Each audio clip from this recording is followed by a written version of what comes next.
This is The Stuff Dreams Are Made Of. I'm writer-collector Ryan Condal. And I'm jet-lagged writer-collector Dave Mandel. Welcome. Hi, Ryan. How are you? Hi, Dave.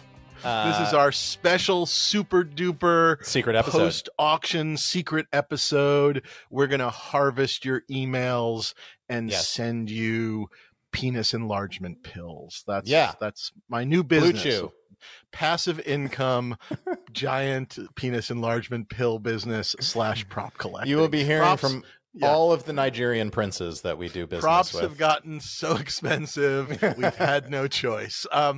I am back from a lovely trip to the continent. I did not see you, but I am still jet lagged. And I'm sitting here today with 2 cups of coffee and a can of Diet Pepsi to get me through whatever the hell we do today as we dive into these. That's how you get results. through an hour with me, Dave. Yeah, no, it's all I can do. You bore me to death. No, I am just like, I am not sleeping well. Sorry. Out here, we got the melatonin right there, and it's just nothing is working. That's illegal here. Did you know that? In is it really? And I don't know if it's all of Europe, but it's in England. It's like contraband. So like it's so funny because there's so many things when you're overseas, like in England, that you can buy. Yes, like just in a drugstore regularly, but not melatonin. Yeah, you can get beer out of a vending machine. Yeah, right. But melatonin is a no go. We know a lot of American families because of our situation over here. So they traded quietly. You smuggle it out in the thing that goes under the plane, of course, when you fly back from the US, they're little melatonin gummies. But somebody apparently at some point didn't know that and went into a chemist, as they call it, pharmacy, asked for their children and had the color drain out of the pharmacist as they were tackled to the ground. Yeah. That's right. Do you have kids fentanyl? Yeah. I get mine. Speaking of fentanyl, I get mine from Mexico because I like a little kick to them. They like a little dusting with the melatonin / fentanyl. So that helps me. Yeah. I am excited. I got back just in time. I got back Tuesday night, the night before the auction. And I will not lie to you, other than when we had looked at the catalog, I had never really gone through it. And so basically I landed and sort of pulled out the catalog and kind of made my lists, and all of a sudden was just like, I need phone bidding. And it was as half-assed and as terrible and frantic as it could have been from my perspective. And then you were like like a Black Friday shopper at Walmart, but with with $100,000 items at stake. Exactly. But let's talk about the auction first. But I will say overall for me, as I predicted, it was very tough. I had a very big list, and then I had to cross things off to prioritize. And I know this is the exact opposite for you, but I had to sort of prioritize. And I was disciplined early on so that I could be less disciplined later on. And I'm very happy, but I'm still sort of sad about some of the things that I never kind of got close on, or I got, things I got outbid on, and obviously whatever. But it was an interesting auction. What did you think? I mean, it was funny because I had been in communication with you, and I actually attended the auction in a live way, even though I wasn't in LA. All of our little cadre of UK collectors got together. Do you guys get together at Propstore? Is that where you got together? No, I was curious about that. No, at one of the guys' houses. We just did it there, and he grilled. And they're not doing. I know because it's an LA auction. The UK Propstore.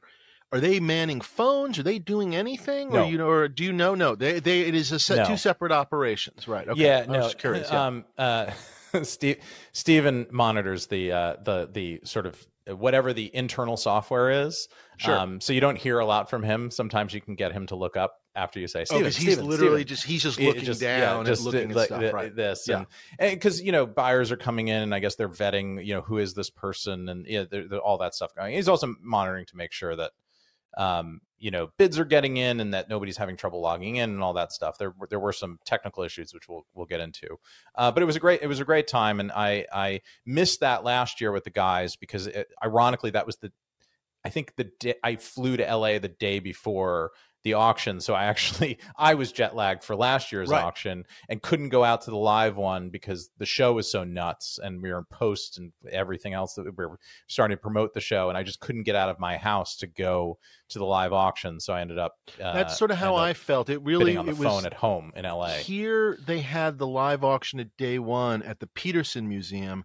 which is where they did their little exposition. And I guess the Saturday before they had sort of a presentation. They had the kid from Poltergeist, and I think they had one of the effects guys from Poltergeist. And maybe this is a good starting point. I will say I didn't make it there, but I was going to say you didn't go to any of that, right? No, I missed that completely. But also I was like, well, maybe I'll drive over and say hello, because I mean, it was one of those things where it's like, it's 15 minutes away. It wasn't even at, and I just couldn't get my act together / sort of napping and whatnot. But what I was going to say as a starting point, just to maybe we trade back and forth of things we notice. I was going to say a huge kudos to Propstore. And I know I was a doubter.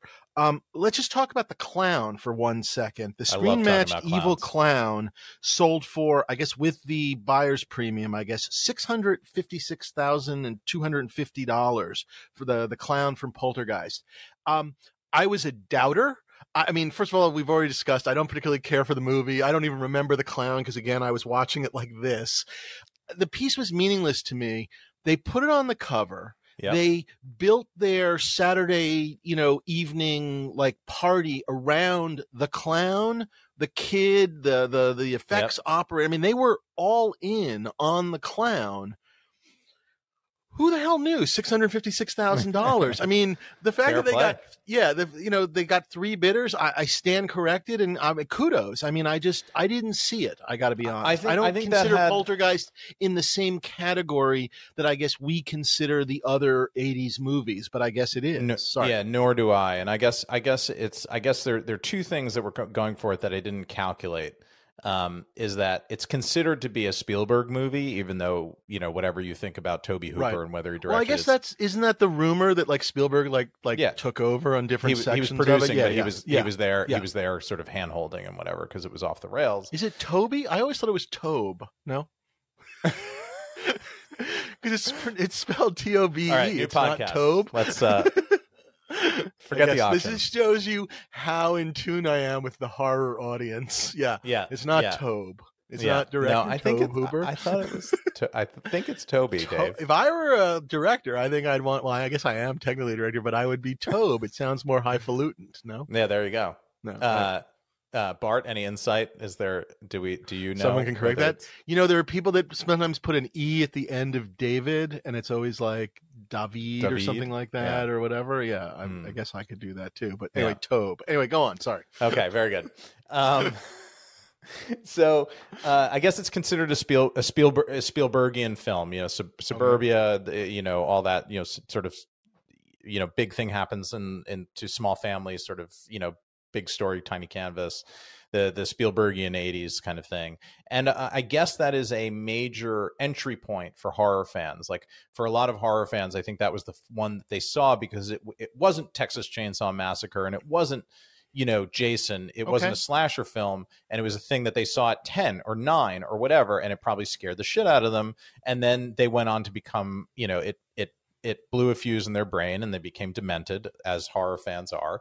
And then they went and became, that's how they found their way. And I'm kidding, of course. We're all demented in our own way. And that's how they found their way into horror. So I guess that it's sort of the seed film for that. And then on top of that, the classic, like to Poltergeist people, this is the most recognizable prop other than the television. And it's screen matched and it's fresh to market and it's from a crew source. So I think all those things together, I think we underestimated. I didn't think it was going to get an opening bid. I understood the fresh to market and the crew, whatever. But if you had said to me, and look, now let's jump to the flip side, which is the Leia costume, which passed. And it's an interesting pass because, again, we thought it was aggressive, and we even had side conversations with Stephen and Brandon from Propstore about it's an aggressive price. Yeah. And they were okay with that, sort of we don't want to sell it if we don't get that kind of number. And we'll never know. I guess we'll hear maybe later on if there is a deal to be had after the fact if someone, came along and offers 900,000 or whatever. Again, felt aggressive to me. However, they probably got about $5 million worth of free publicity, even having the Leia costume in there. I mean, article after article after article, which were not, here's the clown from Poltergeist. It was always, here's the Leia costume. And then somewhere in that article was the cover piece, the clown from Poltergeist. I mean, it was a fascinating thing. And it was obviously, I was not surprised that it didn't sell, but in the grand scheme of things, I don't know if it matters. And that, again, all that PR. Yeah. And that was very much their attitude. I got a bit of that from them on the day. And it was sort of the feeling was, we really hope it sells. And we would, you never like to have a piece that you really hang your neck out there on with a, big estimate, lots of promotion. It wasn't the cover piece, but it felt like the cover piece because of the kind of promotion and coverage that it got. And the little secondary catalog that came with the big printed catalog. But the feeling was that there was plenty of interest in it, but it felt like everybody was waiting to see if somebody made that opening bid. Right. And I guess that didn't happen, but the feeling was they got so much promotion value out of it, and the dress got to be out there in a way that the dress got publicity in a way that nobody kind of knew that it was even in a private collection and that it had been had and whatever. So I think they were disappointed, but okay with it in the end. I think the one that oddly was more, I think, frustrating to them was the Bat Pod, because that one I think they thought was going to go and didn't. Again, this is just me reading the tea leaves a little bit.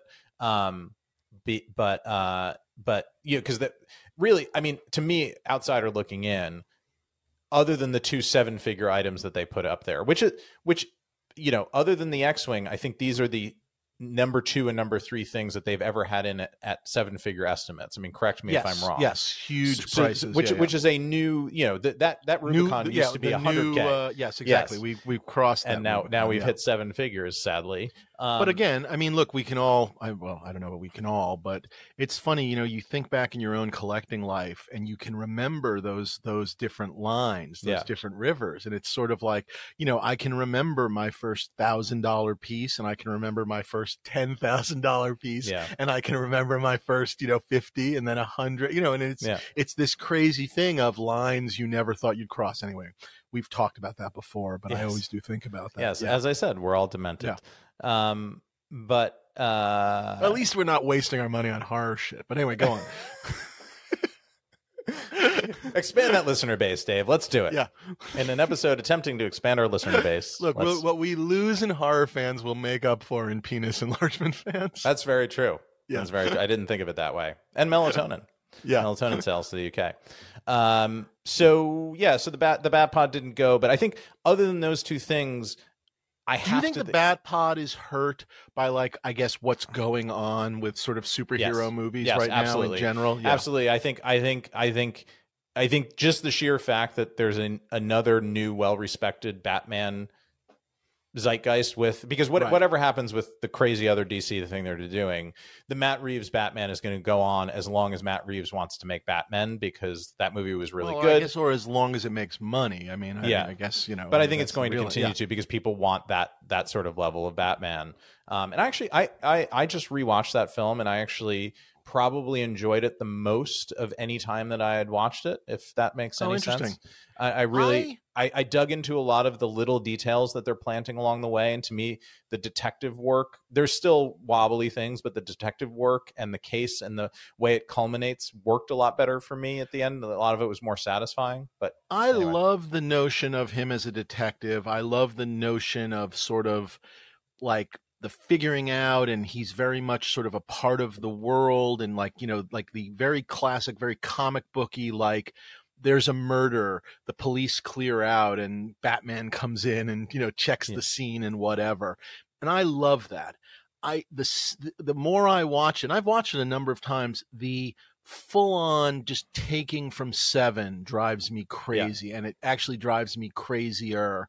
And at some point, there just has to be some new thoughts on the Catwoman-Batman relationship. I'm just sort of sick of them pressing up face to face and not kissing in their costumes. And I don't know what I want, but there has to be I don't know. I just was looking for a little bit more new. Anyway, but I still watch it. So there you go. What I was going to say, just to jump from the Bat yes, pod I think go that's ahead. hurt it, because now Bale is sort of in that Batman netherworld where it's like, it's not old enough to be Keaton Batman, where now it's charming and vintage, and it's really just the also ran the last sort of Batman. And I think that definitely, even though I think that film will be really well remembered once that hits the 25-year or the 20-year point, which is coming right up, sadly, because time is escaping us, because we are old, like a vacuum in space. But that hasn't happened yet. So I think that Batpod will be $1 million, and that guy will get his $1 million. It's just not this year. Yeah, I mean, he also may have turned it around a little too quickly. I agree. mean, I think there was a moment, and I saw it in different hobbies. I saw it in comic art, but I think I saw it in props too, where during those first couple of years of COVID, it felt like you could buy something in one auction and put it 6 months later in the next auction and make $10,000. There was sort of this weird sense of that. Do you know what I mean? Now, obviously, I'm making up the numbers, but there was money to be made simply by, buying and selling. Do you know what I mean? And I think you do have to be a little careful. I'll just simply say, for those of you that are perhaps more on the investing side of things, I'm not sure everything is a slam dunk sure thing. And again, buy what you like, but buy what you love, and buy the very best you can afford. It's always the rule, and buy it because you love it. Don't buy it because you're trying to make money off of it. But also, like, it's an investment. Even if you bought Apple stock today, you can't presume that in 3 weeks you're going to be able to flip it for 30%. In certain markets, with Apple, but you might be able to, but you have to plan to hold on to that for for years. And that's the way this thing works. And with this stuff, I mean, if you buy Twitter stock today, you can't guarantee that you're going to lose 50% of your money in 2 days. No, well, maybe. You can. Yeah. Yes. Right. God, that app is awful. Oh my God. It's so funny. I mean, I'm on there, and it's a shame because I feel like I got to walk away, and I have followers from my Veep days. But in the last 4 months, the sheer number of just pornographic stuff that I just have sent to me on a daily basis, and quasi racist stuff that I bump into now, and it's just like I gotta get off there. It is just a shit show. Also, by the way, we're trying to do a house renovation thing, and they were talking about solar and the batteries and whatnot, and at some point someone's like, and there's a couple of companies that make the batteries, Tesla and battery, there was Tesla, and I just went, nope, no Elon Musk products in the house. I mean, it just that battery is supposed to be pretty badass, actually. I don't care. I literally would rather burn crude oil in my backyard than I just don't. I've lost all whatever. So yeah. He is the Mel Gibson of tech bros. But where I was going to go with the Batman stuff is to jump to Keaton for a second. I was very excited and happy to see that the Batman Returns costume on the good mannequin did really well and outsold the Batman 1 on the terrible mannequin, the horrifying mannequin. Yes. And I know we're talking about investing and that you shouldn't, but I would argue you could take that Batman costume, fix the mannequin, stick it right into the next auction, and you would actually make some money on that, because that thing was just horrifying. And I was I honestly can't believe someone actually paid what they paid. I was actually watching the Batman Returns one. I really liked it. I did not pull the trigger, but I was looking at it, and it was on my list, and I was thinking about it, but I it was exciting, and it was a really great one. I was sitting with a unnamed collector who was the finger was hovering over the bid button, but I think did he bid at all? I didn't bid at all. It got so much action so early that it had so much action so early. That's exactly it. Yeah, but he did end up buying the Catwoman ensemble, which actually did very well, and I thought was very cool. It was interesting. I didn't realize who you were talking about, but now I know who you're talking about. Not that matters. And I spoke with him after the fact. He bought the Catwoman, and I was sort of curious. He did not think it was the kind of thing that Tom Spina and restoration could help. I mean, I think it's so brittle. So he's going to work with it with what it is. But I was under the impression that maybe you could buy it and sort of, I mean, what the word, fix it somehow. I think sort of but I don't anything, think, anything is really. It's just, right. it's just how he did not necessarily is think so. I don't know. But, yeah. But I was curious about that. But it sounded like he was going to really, if I understood it correctly, sort of take the cowl and the I don't know, the bustier, I don't know, what do you call that? The corset. The corset, there you go. Yeah. And make sort of a display out of those parts of it, which sounded fantastic. And and it's funny, the one thing is they make more of these superhero movies.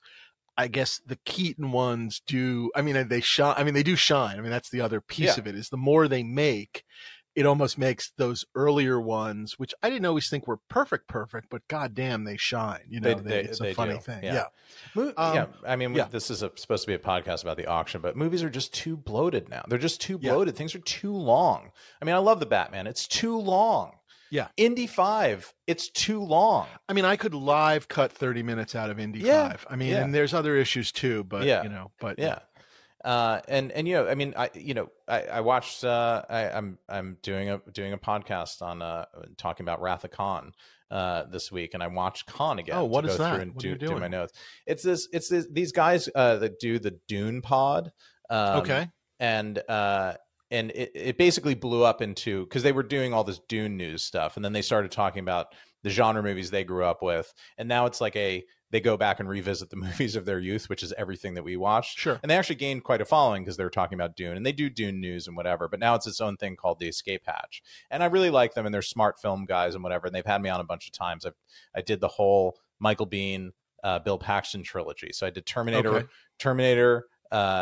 Tombstone, and Aliens with them, and then did T2, and now they're having me back for Wrath of Khan. So I watched Wrath of Khan because I did all my notes for like story and how much and I'm gonna good. I'm gonna say this, Ryan. Yeah. I'm very jealous. I want to do that with you. Can you? Can I do that with you? No, can I snore in on this? That is the movie. I maybe have said this on the show.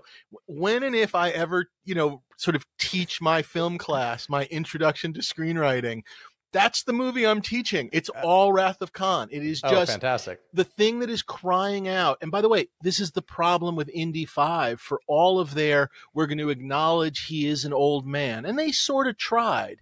No movie except Wrath of Khan has really figured out how to do the interstellar special effects part mixed in with the human story. Character, I think the couple of the Guardians are not bad. They've come close. I like that first Guardians of the Galaxy. The second one less so. Third one was interesting too.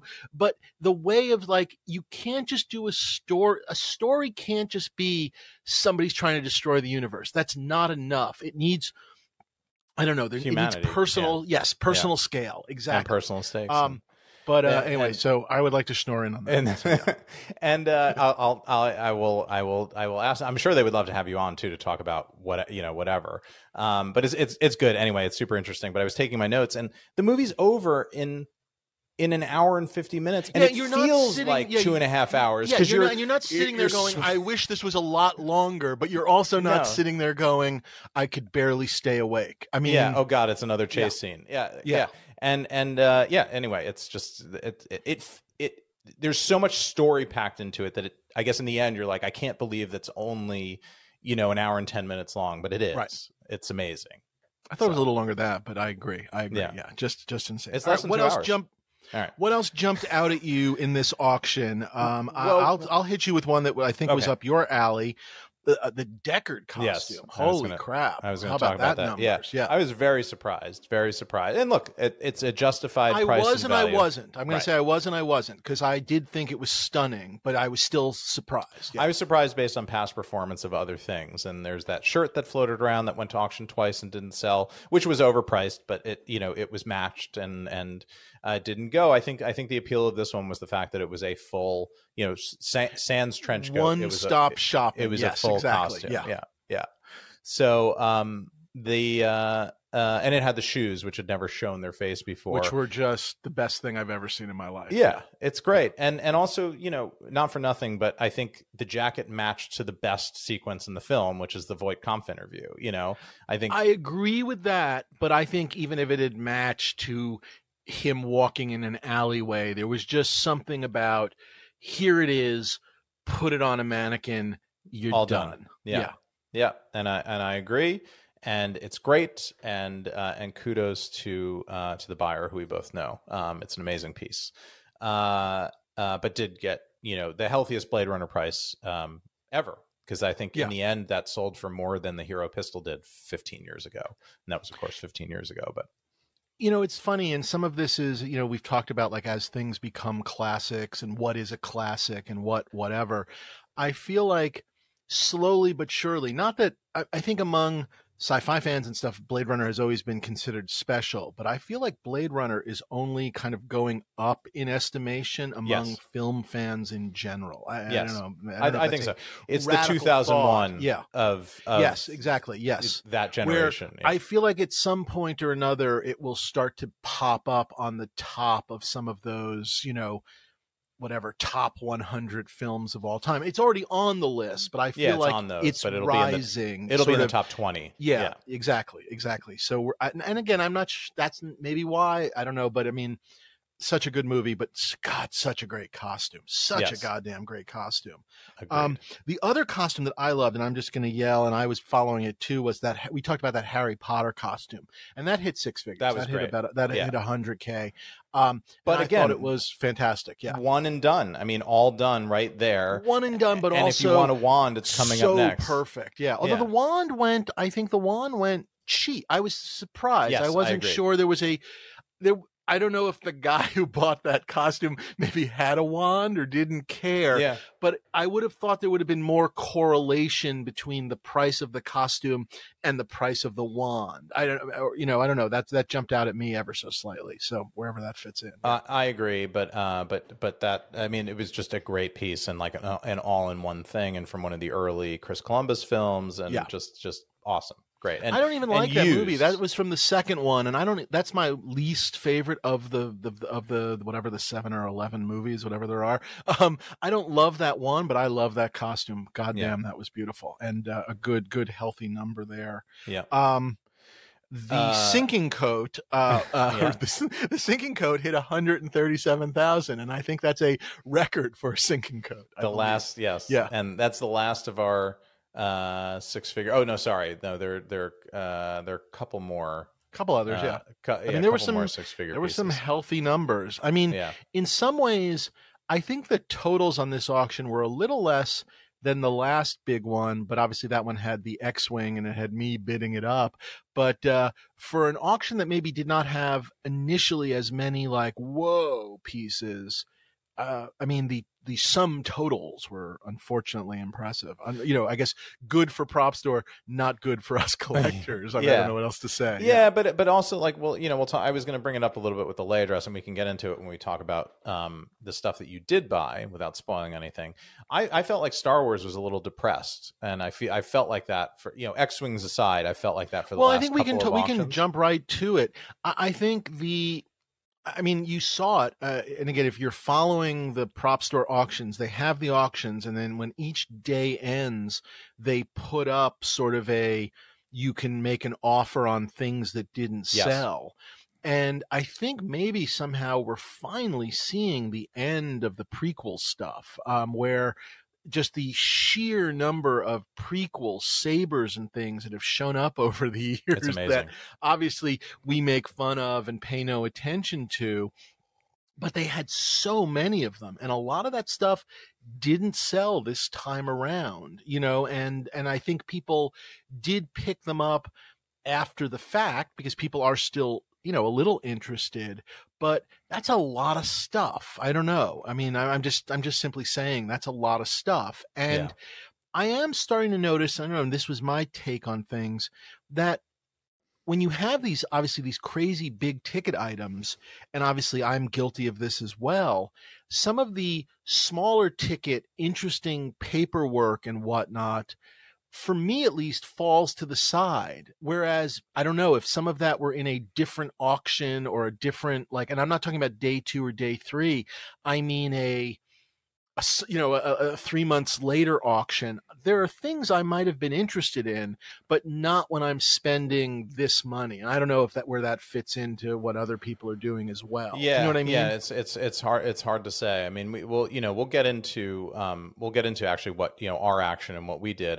There were a couple of other things that I did want to cover before we went to. Sorry, I was going to say just things that jumped out at me, and I don't mean to turn this into stuff that didn't sell. But again, for all the high stuff, I noticed there were things like all of that, like whatever Breaking Bad stuff, which has been a solid seller, but sort of seemed to be sitting because I think there's just been too much of it on the market. And again, if that had been in its own sale, like 3 months later or 3 months ago, I'm guessing some of that stuff sells. But when you put it in an auction, and we've seen so much of it, and then all of a sudden there's this new stuff that no one's ever seen before from The Big Lebowski, and which did really well. To talk about stuff that did well, and even the Braveheart stuff, which did really well, despite obviously Mel Gibson being an anti-Semite and a racist, and a misogynist. I forgot misogyny.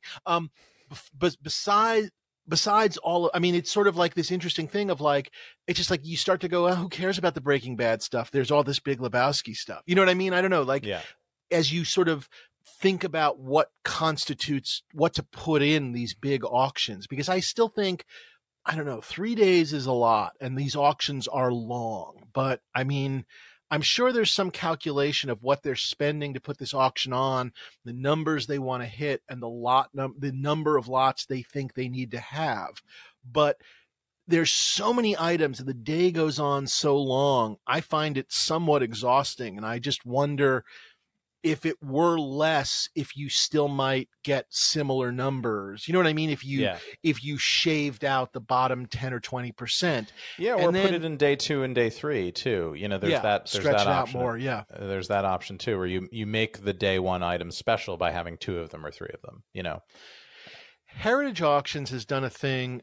I'm talking comic art again, where they do their first day they call the Platinum Night, and it's sort of the high end stuff, but it'll be sometimes like 10 art things and 10 comic. It's a smaller Platinum Night, and then there's day 1, and I don't know. I don't have the answer, but I do wonder, even in the day 1, day 2, day 3, if there's just too much stuff. And by the way, this is not a Propstore thing. I want to be really clear.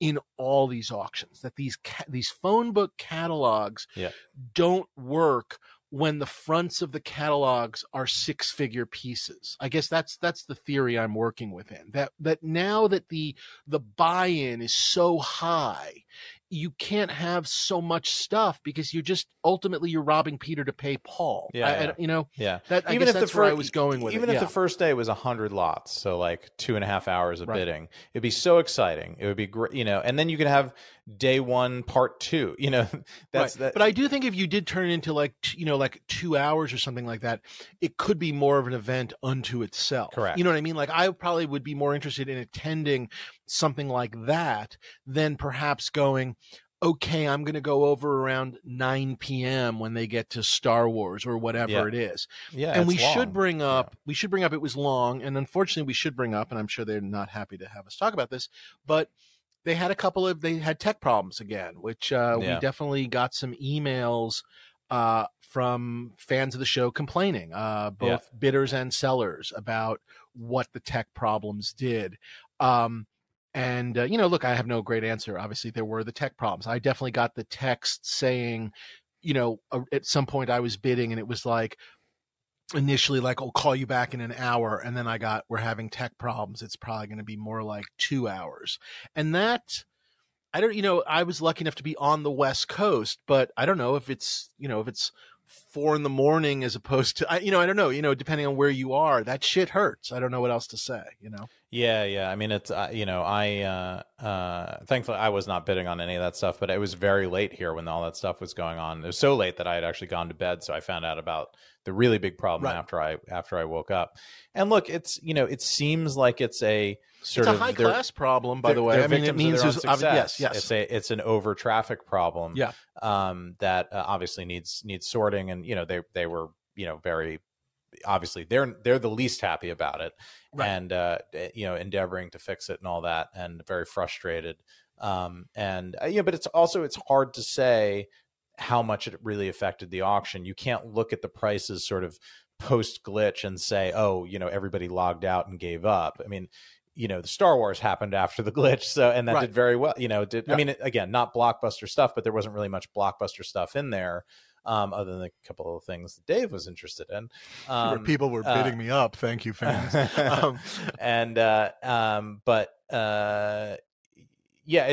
It's hard to say. It's just hard to say how much. Yeah, I don't have an answer to how things got hurt. A couple other things. I'm sorry, just to kind of throw them out there, because I was impressed. The Star-Lord, the hero helmet Star-Lord, or whatever that was, $125K. Yeah, for a thing that's not even 10 years old. Yeah, the Iron Man, the Downey Jr. from Iron Man 3, which I don't even remember which Iron Man 3 was, but also $100K. The Mandarin one. Oh, that's the Mandarin one. Okay, so the key Marvel stuff, key pieces from those key Marvel movies, they are into the six figures, which is super impressive. I was very excited. I didn't necessarily love any of these movies, but just from the charity aspect, the Sam Neill collection, his hat from Jurassic World Dominion, which I think is a redo of his hat from the original Jurassic Park, sold for over $100K, and that went to charity, which is just fantastic. Thank you, Sam Neill, friend of the show. Sam Neill, thank you. That's right. What else jumped out at me? Unfortunately, the Braveheart sword, $87,000. Good for you. I actually thought the Kevin Costner Field of Dreams thing, which got about almost $90,000. I even thought that would go higher. I know I had thought that would go higher. That felt like a deal to me, and I don't know what's going on there, but that felt like a deal and a surprise to me. And the other deal, the rock hammer at $87,000 from Shawshank. I don't know why people weren't just sport bidding against that guy. I don't know what people were thinking. I think you really missed an opportunity to cost some stranger money to have some fun. Yeah, exactly. But well done. You could have bid whatever you want. So I guess our listeners are good people. I guess that's what we're learning here. Yeah, that's the only one that they called out, but all of that Shawshank stuff did incredibly well. Oh, and it was nice to see, and I felt like you tell me, this is my opinion watching it, is that Lebowski and Shawshank, both from kind of similar movie periods, both iconic movies of the 90s, not genre, sort of to me, and very critically acclaimed. They live in that sort of brandy glass level of collecting. It's not silly Ewok spears and things. Very similar in that way to me as collectibles. It felt like the Lebowski stuff was much more spiky and kind of up and down, and there was a crazy deal on the robe, which I think is crazy because the robe, as I talked about, was one of the best things. And then other things like the toe did really well, and you're just like, well, who's looking at these? But the Shawshank to me felt much more sort of everything was kind of on par with what you would think it should do based on the Bible. Was across the board. All I could think of with the Lebowski stuff was like that the guy bidding and maybe winning a lot of the stuff had the pieces that didn't go for as crazy. Like he had a robe. He already had it. Yeah. If there's one guy in there, I guess. Sure. I don't know. We have no idea on any of this stuff. Speaking of the robe, we had a fan of the Stuff Dreams. We won't use his name because I don't know whether he wanted us to or not. But he wrote in saying that he bought the robe and was thrilled to have it, and actually was struggling with, he wanted a great Lebowski item and didn't know what to get, and it was our talking about the robe that convinced him to go after the robe. And I will say, go sir, one step further. You got a deal, because that was the best piece in that. Can we say his? I think we could maybe say first name without maybe a last name. Like we can make like Alcoholics Anonymous and say like Matthew R. Are we allowed to do that? Or I don't know. Or Matt, and I am a collector. Yeah. Exactly. He won the Big Lebowski robe and the Top Gun, the Maverick model, both of which I believe we talked up a bunch, and I don't think that's why he did it, but God, great wins. But I'll tell you something interesting. He was curious. He said bidder on the Witch King dagger, and whoever Chuck Costas, our friend Chuck Costas, was phone bidding, and so Matt assumed that I won it because Chuck was winning things that I had mentioned, and the answer is Chuck was doing 90% of my bidding for me. I was on the phone with Chuck, but not on that piece. I ended up just walking away from it. So Chuck did win it for someone, but not for me, Matt R. So it was not me, but I thank you for being concerned. But it was not, not me. Yeah. You were not bidding against me, and I did not outbid you.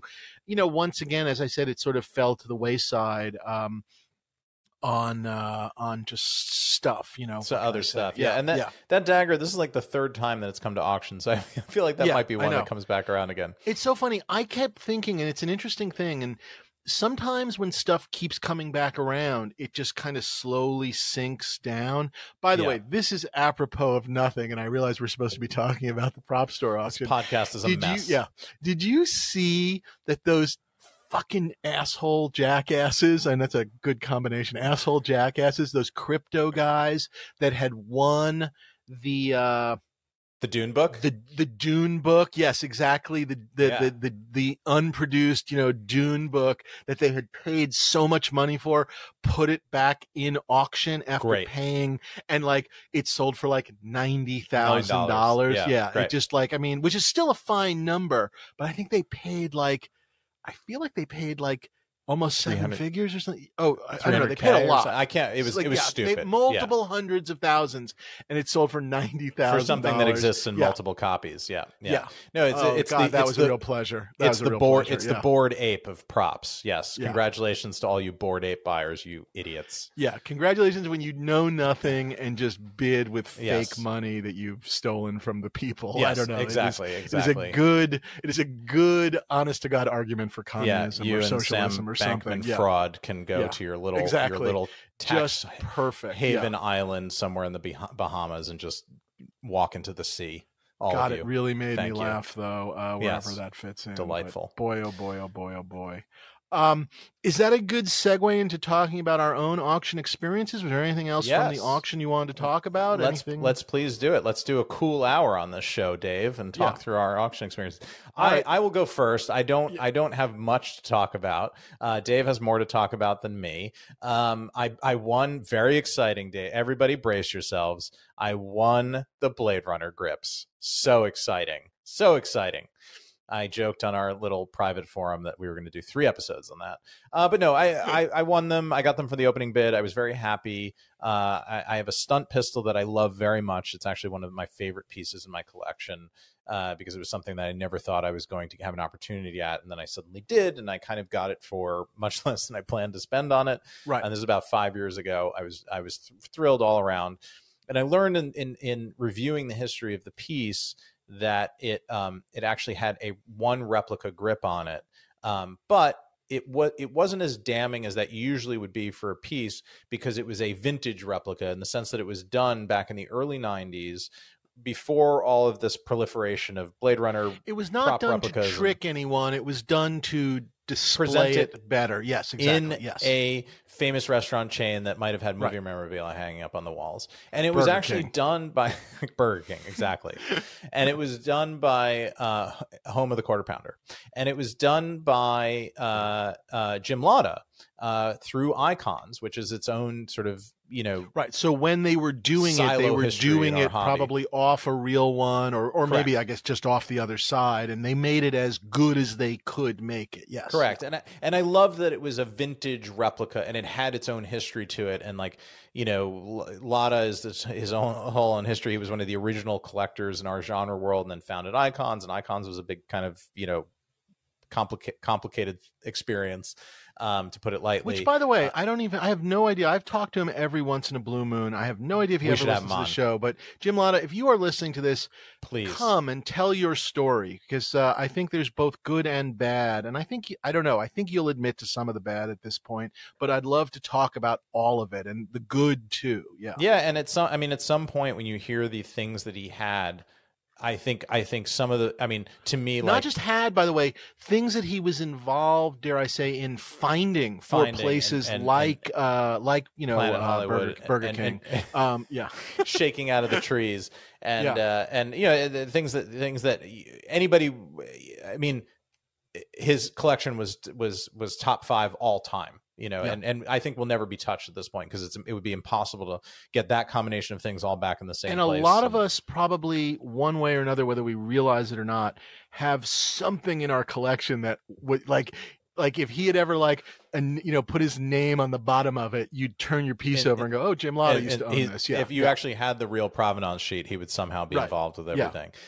So fascinating guy, and apparently very good storyteller. So hopefully he'll come on and talk and chat with us. But I really, I kept my eyes on the in the auction circuit, just thinking that it sure would be great at some point to bring this back to whole. And now I have the option. I haven't seen the grip yet, but you can tell when you look at them, like, one is clearly, you know, of the time, and the other looks much more clean, right, and better made than it would have been in 1981 when it was likely made for the film. So now, and there's a wonderful artist out here who works with Propstore, who is very equipped to do that switcheroo for me. So I think I'm just gonna do it. Are you going to switch out the one, or are you going to switch out both? No, the one. Are you going to use the pair, just the one? No, because the other one, I think, screen matches. I haven't. Oh, fantastic. Okay. Yeah, because I haven't been able to fully 100%. I don't know that I ever will, because you never get quite that close. But there is a chunk of corner of grip missing in the very same place that I have a great high-res publicity photo where exactly the same shape chunk corner of grip is missing. And to me, that's a match. I mean, to me, it's like, how many of those things were there? You know, it's one of those, like, let's call it a match sort of things. Good episode title, corner of chunk grip missing. Yeah, that's right. Grip chip. Good episode title. Yeah. And very good. And so that was it for me. I did bid on other things. What did you bid on that you were outbid, and were you live bidding, or were you just putting numbers in and walking away? Okay. I was live bidding. We had the bidding chamber at my friend's house. There was he had this kind of sliding door that had a glass panel in it. So for silence, you could go in there if you were on the phone to bid, and you would just shut the door, and then everybody would turn around and look at you and really put you on the spot. And there were a lot of Wrath of Khan jokes with the, you know, hand up on the glass and all that. And so I was in there for the Conan art, the Ron Cobb Father Sword art, which ultimately, as soon as it started bidding back and forth, I missed out on the Atlantean art years ago because it went for this crazy number. And I have other Father Sword art. I have the first sketch that he ever did of it, and I also have the line drawing that he did that led to the finished production art, which I actually think might be more interesting because it's more production-y. And I have it, and I don't have anything for the Atlantean, so I was just sort of like, I don't even know what I'm going to do with this. In theory, like, I could put both of these in the same frame. Wouldn't that be cool? I just didn't need it that badly, so I let it go. And did then you get I'm always curious, did you get a bid in, or it just flew by? I did. Yeah, I bid in the first sort of run of, I think it opened at 4, and I probably bid one of they were $250 increments. I bid on one of those until at 5, and then it just went up and up, and I think it got into the 6s, so it did pretty well for what it was. And then I also bid on the Raiders of the Lost Ark set decorators script, continuity script, which talking movie scripts, like, that is one of the greatest of all time. It is one of my favorite. I would love to have a meaningful copy of that script, and this seemed like a great chance to do it. That's a pretty meaningful copy. Yeah. Yes, very meaningful. Went bananas. Right. Well, they were cool things. I mean, I don't know what to describe. It was annotated, and it was a continuity script, so it wasn't just the script. It was all the notes and the pages slid in between with, you know, we need 7 carts and 5 camels, and, you know, whatever. So anyway, it was not a big deal, but I did some healthy bidding on that and then just let it go. But that was it. And that all kind of happened in the first couple hours of the auction. I have the production designer continuity script for Dial of Destiny, and it just, each of the inserts just says, we need a digital fake subway station, a digital fake horse, a digital fake New York City, a digital fake Indy. It's just, so if you want that, I can. Oh, interesting. Okay. Cheap, well, let's talk offline. Did you bid on anything else? That was it. That was it for me. I did think about those Macquarie pieces at the end, but not the non-Star Wars ones. His sort of robot pieces, the Asimovs. Yeah, but I just want a Star Wars Macquarie at some point, and I just want to hold out. Those Asimov's ones are great if you, I mean, I think they're great unto themselves, and obviously if you read those copies, if you have that book and you go, that's the edition I Asimov, read, I think they speak to you on another level. And I do remember them, but again, those were on my, it's funny for me, I made a giant list that was way too long, and there were things on it like the Batman Returns costume and the Witch King and whatever, like things like that. And I had that list, and at like 2 a.m. that night, I think I got on the phone with our buddy Kelvin and just sort of sent him my list and was just like, you help me cut things off of this list. And he was, always a good sounding board. And a lot of that stuff just came off the list. So like, again, like I was watching the Batman Returns costume, but I wasn't actively, you know what I mean? It's like, and the same thing with the Witch King. These were just things that I just had decided I really do like, but not this time. So I'll go in order because I have my new list. So my day started well. I won the Godfather 2 credit scroll, and I got it, I believe, at the opening bid. I got it for the opening bid, which was my one bargain of the entire possibly my entire Propstore bidding experience, honestly. Yes, exactly. So I got that, started the day, and it was like, oh man, if the day goes like this, where I get everything for the opening bid, what a great day it's going to be. Yeah, ... The day is mine. Yeah, exactly. But it was a nice start to the day, and I was very excited about that. The next thing up, Hooper's so excited. Yes, Hooper, he loves that piece. The next piece, Hooper, by the way, I'll tell this story really quickly.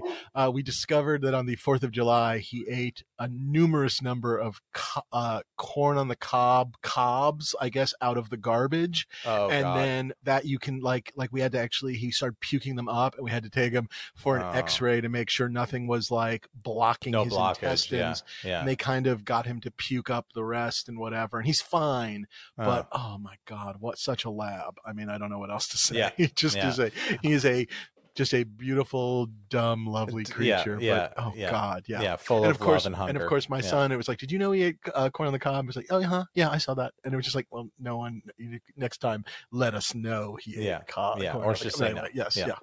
But he's back to himself, barking, whatever. I also have a lab who now lives with my mom because we left her there when we moved, who's wonderful.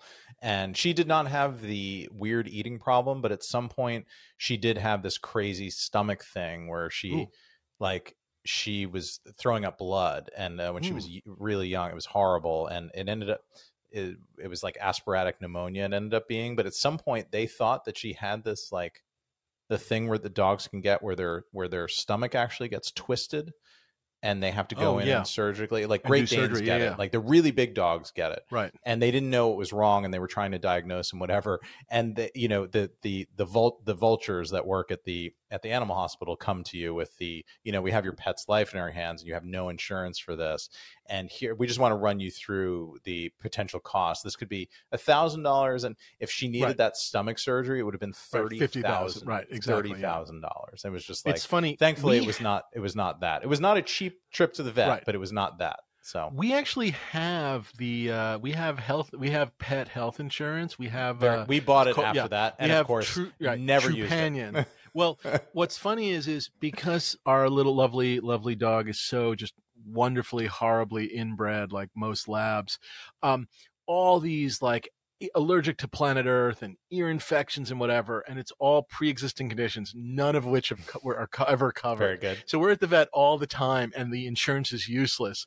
And the only good thing about the corn on the cob eating experience has been the insurance finally kicked in, and it was just like, because we were definitely sitting there like, if he had been x-rayed and if he had corn on the cob blocking his small intestine, that would have been a $30,000 surgery or whatever it would have been. But luckily it was not. But anyway, he is fine and good.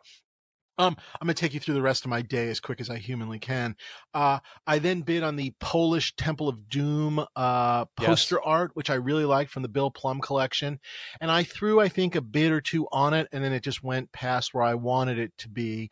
And again, it was one of those things of discipline. Don't get me wrong, I really fucking like that art. I really did, but I just was too worried about what was coming later, I guess, is the honest answer. And then unfortunately, then I had a couple hours break. The same thing happened with these next two items, or next three items, I guess, which were the Spaceballs helmet and rifle, the Romulan ale decanter, because I do love, we talked Wrath of Khan, and the Star Trek hot set sign. And all of those, the Spaceballs thing went particularly much higher than I thought it should. And I'm actually curious, and I may have to, I should email him. I wondered if Gus Lopez was buying that for the same reason that I was interested in it. That was my guess, was it's got to be maybe Gus, like wanting to put it with not only his Stormtrooper helmets, but I think he's also got, from the Kevin Smith movie, Zach and Miri make a porno when they make the porno Star Wars. Yeah. I think Gus has like the porno Star Wars costumes, and all I could think of was maybe he's going after the Spaceballs to complete his, sort of. Anyway, I have to ask him that. I'm sure he will happily tell me. But anyway, I bid a bit, and I think I walked away. I think that crossed 10K, and I just went, nope, not for me. Wow. Romulan ale, which had been in auction and sold for about 3K a couple of years ago, went higher this time than the 4K estimate, so again, I walked away.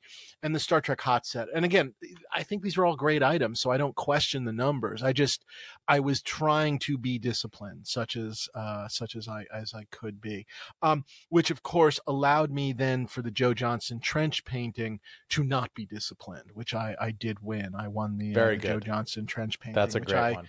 I fucking loved, and I went for it. But you know what, like Dave, this falls into my theory of collecting. With all due respect to all of those other things, that is better than all of those things combined. Plus, I don't disagree. It just sometimes I do look at my stuff and I go, "This is such a weird thing to say." It's like I have other great Joe Johnston pieces that you maybe could even argue are better. Like, I don't know.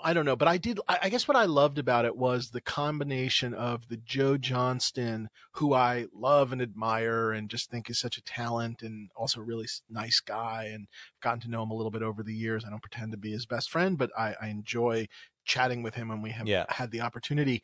But also the fact that it was sort of painted, but also not exactly a model, but you know what I mean? Like, was part special effects, part art, if that makes any sense. It was beyond art for me. Anyway, I thought it was wonderful, and I did get it, but I don't know. I really wanted it. And I got it. And then same, unfortunately to be said for the Macquarie painting, which went cuckoo. That went a lot higher than I was expecting. Okay. It went higher than the estimate, but the estimate to me was very low for what it was. The estimate was low for an X-Wing and a TIE Fighter and Macquarie and Star Wars. And used. And used as a t-shirt design. And I guess, and you and I have had this discussion offline.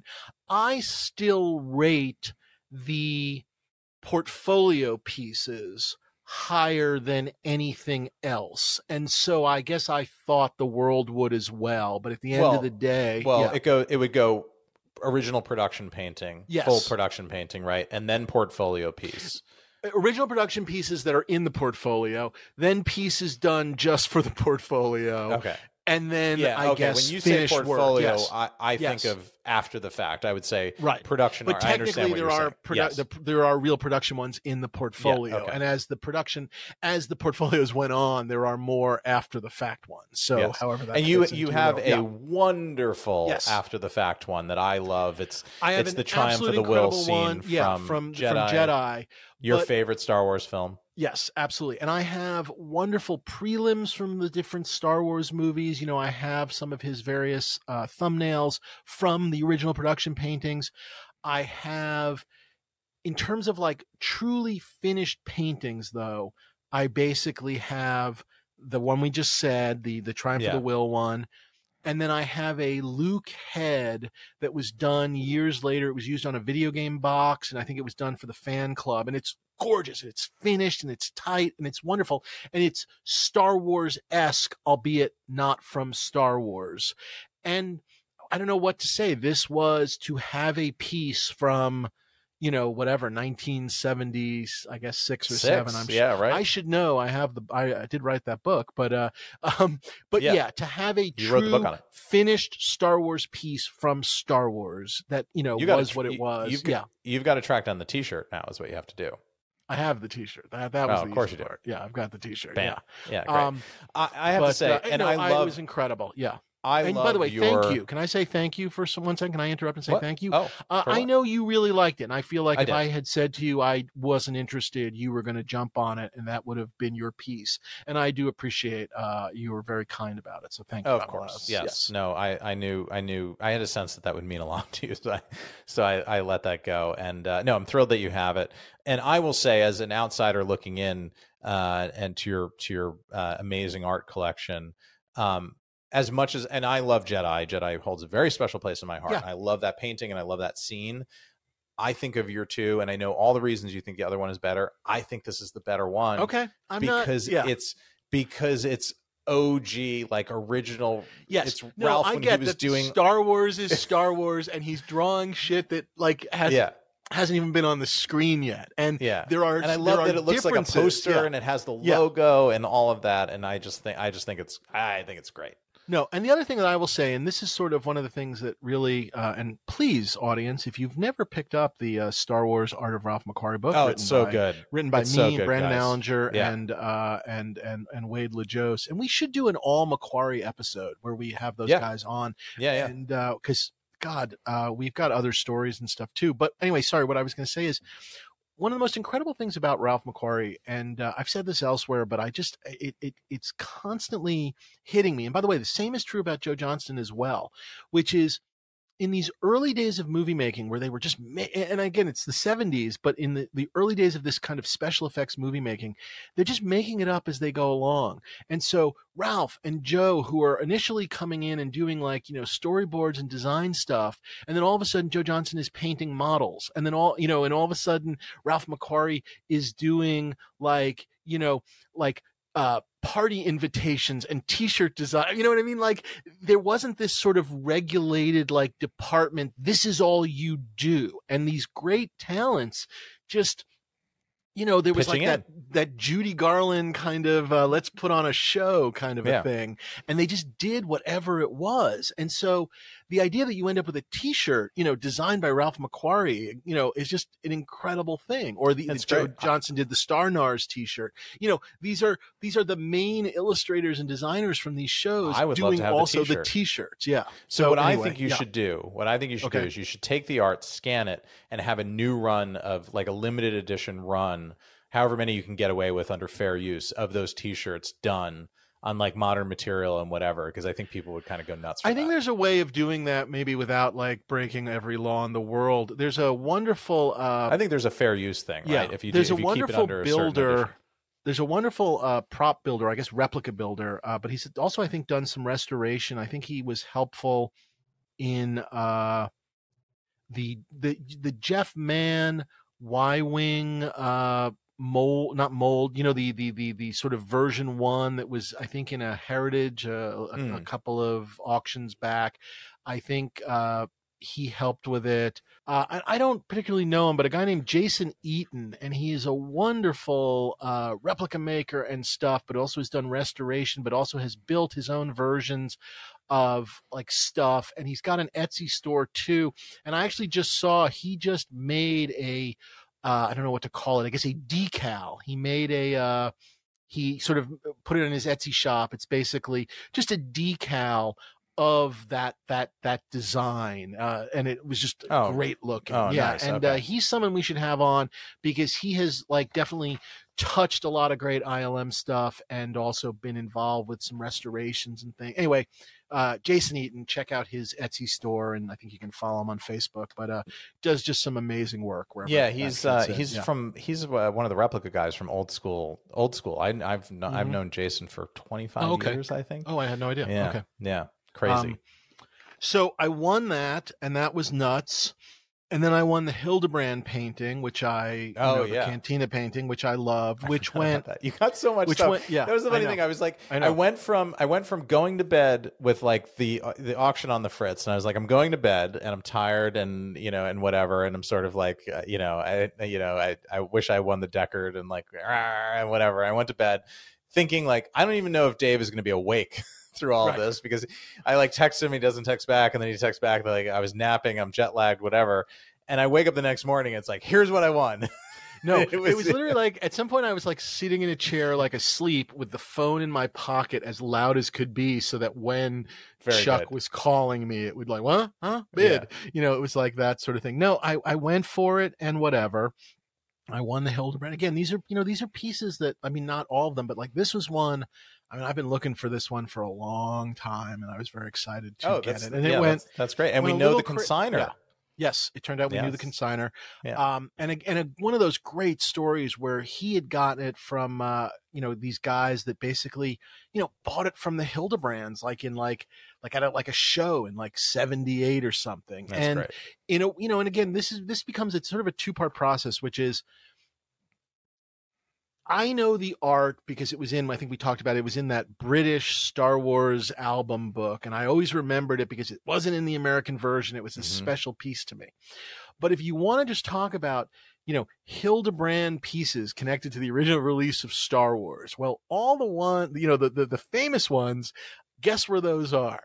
In George Lucas's collection. Yeah. And I'm not saying I want this because it's a strange thing. I love it because I knew it and I loved it. But at the same time, there's also a sense of, well, if I don't buy this, that means, it's That's like it. this, or there's, nothing else is popping up tomorrow, I guess is the other piece of it, which, haunts your bidding a little bit as I'm going. I then passed on the Harry Lang Falcon. It was like the Falcon cockpit thing, which I thought was really interesting. And I actually think it passed, but I just, at that point, it was like, nope, not going. And then I won the Asteroid, which went a lot higher than I ever imagined. But that one hurt, but I in for penny, in for pound. Yeah. I just, my favorite sequence, I think I told you, I have a Macquarie little thumbnail sketch of the portfolio plate of that scene. Great. It's probably one of my favorite scenes, if not my favorite scene. It's certainly my favorite scene in Empire, if not my favorite scene in the entire trilogy. To me, it is just everything Han Solo in a scene, when character becomes scene and story. Yeah. Yeah. And I love the score too. The score. Oh my God. The score is so damn good. John Williams is at the bowl tonight, and should I go? Should I just scalp tickets and go? Because this is it, right? He's never gonna, that guy's gonna die soon. Yeah. Well, yeah, or just stop performing or whatever. Yes, that too. Yeah. Yeah. Brandon texted me. Brandon went Friday night. Yeah. Last night. Yeah. Oh, he went last night. Okay. Or whatever. I mean, it's. I don't know what day it is. Yeah. Yes, it's Sunday for me. So. He went 6 weeks ago. He loved it. Yeah. I think I should go. All right, I'm going to talk about that. So I won the Asteroid. It's fucking incredible. I can't wait to have it. They screen matched it. I hope Lauren Peterson is listening, just because this is all the stuff I wanted to get from Lauren Peterson, but I actually finally got it. I think I how are you going to display the Asteroid? I want to mount it. I want to put it on a thing, and I'm going to try, I think, and put it in a frame. I'm going to probably put it in a case where I'm thinking on the base of the case, I'm going to try and put the Macquarie or something like that, so that they're kind of together. That's what I was sort of thinking, if that makes sense. So something like that. Just damn excited. I walked away from the Empire Executor model. I may have thrown a bid. I can't remember. That's but fine. You didn't need that. I really liked it, but I just, again, some discipline. And then, of course, lack of discipline. I grabbed the Struzan 10th anniversary, the rough to that. Really great because too. It was just, it's Struzan and it's Star Wars. And I figured it's as close as I'm ever getting to Struzan Star Wars. And I've looked over the years at what's the word? I believe, it's always like a gaggle of geese, a giggle of girls. I believe it's a shitload of Struzans. I've looked at a shitload of Struzans. A strudel of Struzans? A strudel of Struzans. I've looked at a lot of those book covers. Remember when he used to get to do those book covers? And I've looked at a lot of these things and they've just never been it for me. Those book covers, they always have the empty spot over here and then weird characters because, it's like Leia meets Prince Goobly Glah, and it's just like, I don't know who these characters are. And this thing evoked very much so, it's still Prime Struzan. It evoked obviously Star Wars. I mean, just everything about it was wonderful. And I just was like, fuck, I'm in, just going to go for it. And, and I did, and I grabbed it. Good. And then there is a off-piste a little bit, but we're on Struzan, off-piste for Auction House. There's an interesting, and I don't know if you'll care, but you should quickly do a search when we log off. There's an interesting. Log off. I'm going to do it mid-show. I don't pay attention to the show. Go on. Yeah. Cool. There's a Struzan Luke Yoda training thing in Heritage, and it's probably not from the period. It's probably him messing around, but it's so clearly Struzan, and it's interesting. It's just cool. It's one of his, the looser sort of color pencil things that he does. And I just saw it the other day. It just popped up, and I was like, that's really cool. So do you have a Struzan piece in your collection? May I ask? Do you have a Struzan? I do. You have an Indie Last Crusade, right? Yes. Wonderful full indie painting, 30 by 40. It's huge. And it's that indie on the horse that you helped me get restored and cleaned up. But it's a full indie painting, sort of semi unpublished. It was published as a Comic-Con flyer for Crystal Skull, to promote Crystal Skull a year before it came out. So it was sort of nothing. But it was one of the ones that... It was like a poster where it had like multiple pieces of art on it, or was it just the single? Wasn't there one that had like a bunch on it? It was the single, but it was done as a pamphlet, not a poster. And it just said like Memorial Day 2008 or whatever on the bottom. I think it was for 2007 Comic-Con, I think was how that worked. But at the time... the story on that was that Struzan was in hard times because he had been I remember this, and at some point they just paid him to draw like 10 pieces or something. They hired him full freight for like 6 full paintings for Last Crusade, 2 of which became the advanced poster and the proper one sheet with all the the circle of heads and all that. And then there were 4 others that were these kind of single images of like Indian and senior in the motorcycle and sidecar, and then Indy firing a gun on a horse, and mine is just Indy on kind of rearing up his horse. It's gorgeous. It's like it's a photoreal representation of Harrison. It's my favorite Indy movie. It's just it's everything. It's amazing. I love it. So I don't need another Struzan piece as far as I'm concerned. Well, do you want a Star Wars one? I mean, would that mean something to you? I mean, sure, in theory, it would be great, but no, I want to throw that money at a Macquarie. Right. Really I get the answer. That. I get that. Well, I got that. And then a piece that I really liked, but it just, again, the discipline, a little bit of fake discipline at that point, was, again, from the Bill Plum collection, was this Empire Strikes Back mix and match book, which is a piece that I'd known Bill Plum had for years. It was this weird book where like it had like 3 layers and you could mix and match like heads and I don't know. It was like a whole to-do or pieces. I can't remember, but I always liked it. And I was on the phone, but I just, nope, I'm done. I walked away.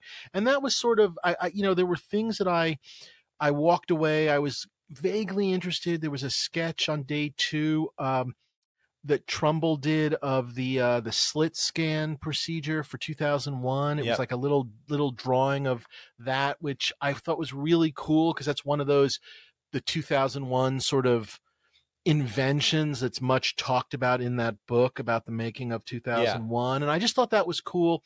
Didn't bother. And then on the 3rd day, I also paid it. I was on the phone. Actually, Brandon did my bidding for me. There was a Marsha Lucas t-shirt that I think the Lippincotts had put in, which like had her name on the back. Again, another one I'm guessing. I don't know why. I feel like Gus had to have ended up with that. I didn't, I bid, but I walked away. I did win. There were these, Will Eisner, the great comic book guy, did this ridiculous sort of cartoon book called Star Jaws, and there was a cover and then there were a couple of cartoons, and my buddy got the cover, but I won the cartoons just because the comic art guy in me to have a Will Eisner Star Wars gag. I was just like, I gotta just try and get it. And they were cute, silly gags like R2 is like I don't know, I think it was like a garbage can or so. Anyway, they're really stupid, but it was Will Eisner, the creator of The Spirit and one of the, the founding fathers of comics, like doing Star Wars. So I did win that. There was a Star Wars robot book I really liked. Again, went too high. The T-shirt went too high. I was very disciplined on days 3, and I won that, and that was about it. I could have easily spent more, but at that point I was sort of trying not to think about what I had spent. So yeah, I did bid on day 3. I did some light bidding on that Terminator 1 photo archive, but it just went too crazy.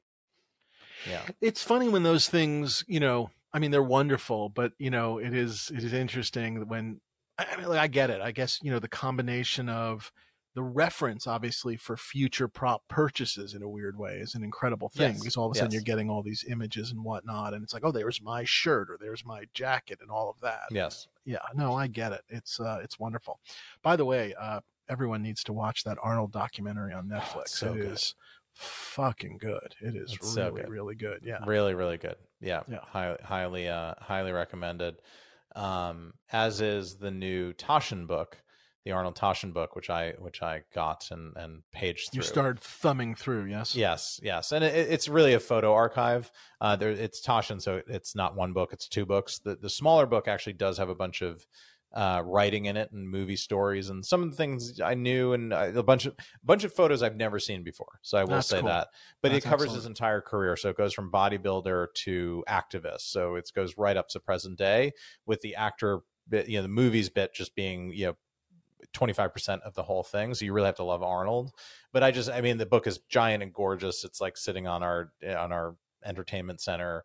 It's like the centerpiece thing now. So I love it. I love it.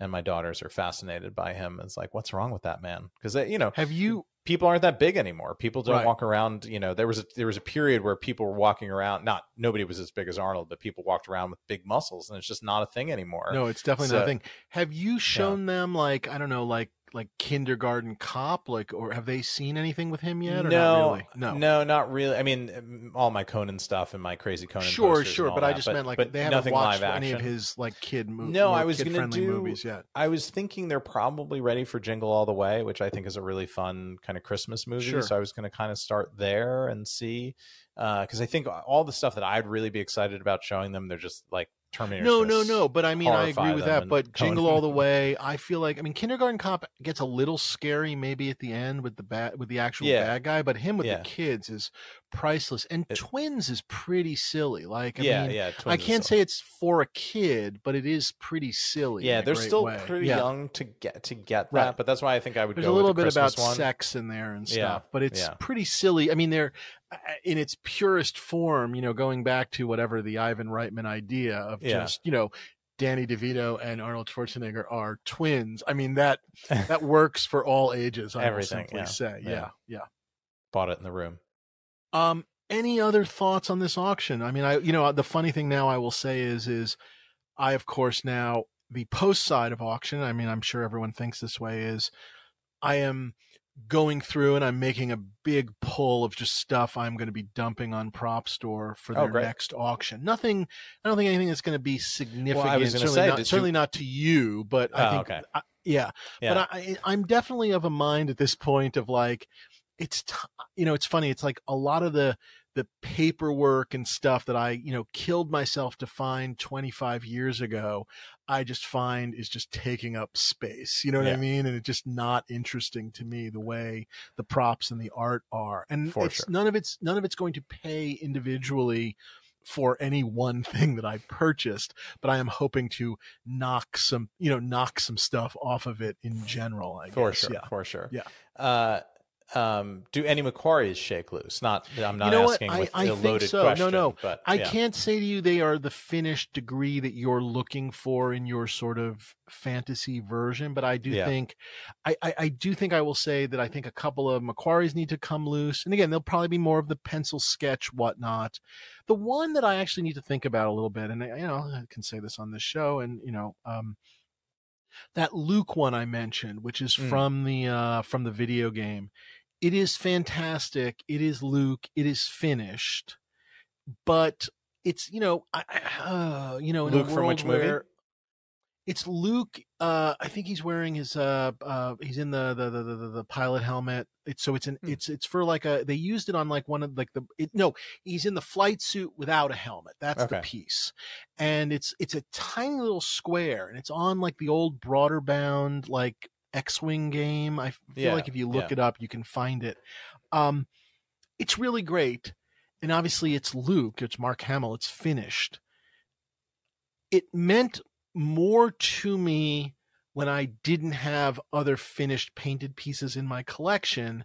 However, it is of Luke, which obviously neither of my other two pieces are. But I don't know. I do feel like someone would be interested in that. I'm not sure that's your piece either, but I do think it's a I'm going to look it up. Yeah, I will let you know. Look it up. I'll show you the piece when I get a chance. But I feel like some Joe Johnston needs to leave me, and some just again some of maybe just a couple of the more sort of pencil-y kind of storyboardy kind of thing. Just thin it out. Just thin it out a little bit. Just because there's a degree of pieces that I have now. So I think that's the real thing to be figuring out. Yeah. So, yeah. And then I have to start looking, and then I have to start looking at the Azarian collection and the heritage stuff. So there's that. Yeah, my goodness. Yeah. There's apparently a bunch of heritage stuff heading our way. Something's like announced, something's unannounced or something. Yeah. So, and then before you know it, it'll be, in October, we'll be talking about the next Propstore auction. So it's just that time of year. All right. Well, this was insane. Did we learn anything? Have we any final thoughts on this Propstore auction? Clowns are really expensive. Clowns are very expensive. I do think these auctions are just too big, but that's my opinion. I'm sure. I don't know if that's our opinion. I don't know if I can include you in that. I mean, I wonder if they could now get away with doing 2 a year. One, 2 in each city per year. But the thing is, I don't know enough about their business to know, like, does that double the cost of pulling off the auction? Yes, that's the interesting thing is I don't know, and I don't know if they ever really want to share it. I'd be curious across the board, Julian's, them, Heritage, everybody. Like, what does it cost? Like, what is I mean, obviously certain infrastructure exists, but what does it cost to have an auction? And I guess, is it, what are you trying to max out? And obviously, look, they have a million spreadsheets. If too many things were going unsold, if too many things weren't hitting, if they weren't hitting certain numbers, I'm guessing they would rethink it. But clearly they have jam-packed 3 days, like three endless days. I think this was their biggest, their biggest by lots, number of lots right. catalog. So we're talking one direction and they keep going the other direction, which is fascinating. Yeah. So I mean, obviously they wouldn't be doing it if it wasn't working. I just don't enjoy it as much. Yeah. Correct. I think this is not scientific at all. I think just observing from the outside, it felt like there were more past lots than usual for them. They usually have it feels like it's rare. And then I saw a bunch, but I didn't necessarily get a sense that it was more or less. But what I did see was people were buying stuff on the sort of the secondary things. I mean, we don't know the numbers, if they were getting them at the opening bid or just below the opening bid, or if people were making offers. Here's what I will say, which is, again, this is just stupidity, but I'll admit to it, which is, if you took this auction and split it up and sort of did whatever auction 1 right now and auction 2, or if auction 1 had been 3 months ago and auction 2 was right now. So somehow there's a 3-month gap. I don't know, however you think about it. I'm going backwards because I don't think you want it closer to the fall when the next one is. But using that distance between the September-October auction and what was this? This was end of June auction. Right. If there was a February and a June, and it was this exact same 3 days of stuff, but it was somehow more split among those February and June, I'd have won everything I won, but if it was split up, I would have tricked myself into buying other things each time. Does that make any sense? Yep. Yeah, I agree. I mean, again, you could do platinum session a month ahead and then do the rest of the catalog after everybody's, the dust is cleared and everybody's started paying for their stuff or whatever. But again, I don't know what's. Yes. I mean, and again, I think obviously it's obviously working for them. Yes. Here's the thing: they wouldn't be doing it if it wasn't working for them. So, do they need our advice? Yeah. Yeah. No, they don't. Do they listen to us? No, they don't. So yeah, here we are. Yeah. No. All right. That was a hell of a wrap up. I think it was very exciting. Yeah. I hope you enjoyed your super special secret episode. Yes. And please send us your wins. Send us your wins. Yeah. Did you get them? Please send us your wins. We'd love to feature them on the show. We want to try and, I don't know. We want to show off more props. So show us what you got. We'd love to see it. Send us a video or a picture or something. We'll billboard you or whatever the hell we're doing. I don't know. But yeah. Absolutely. Great. This was fun. And we will be back with the real show soon. I don't know what else to say. We don't have an exact plan, but we're figuring it out right now. I'm traveling a bit. Yeah. We both need a break, but we will be back recording soon, and then not as soon, but soon we will be releasing a new season that we're very excited. We've actually booked a bunch of guests. We've already lined up some really incredible guests. Yeah, really good, good stuff. Can we hint at one or two of them? Should we hint at one or two of them? Sure. Gentleman from Weta? How do we say that? Yeah. Tobe? Yeah. Tobe so that's from Weta.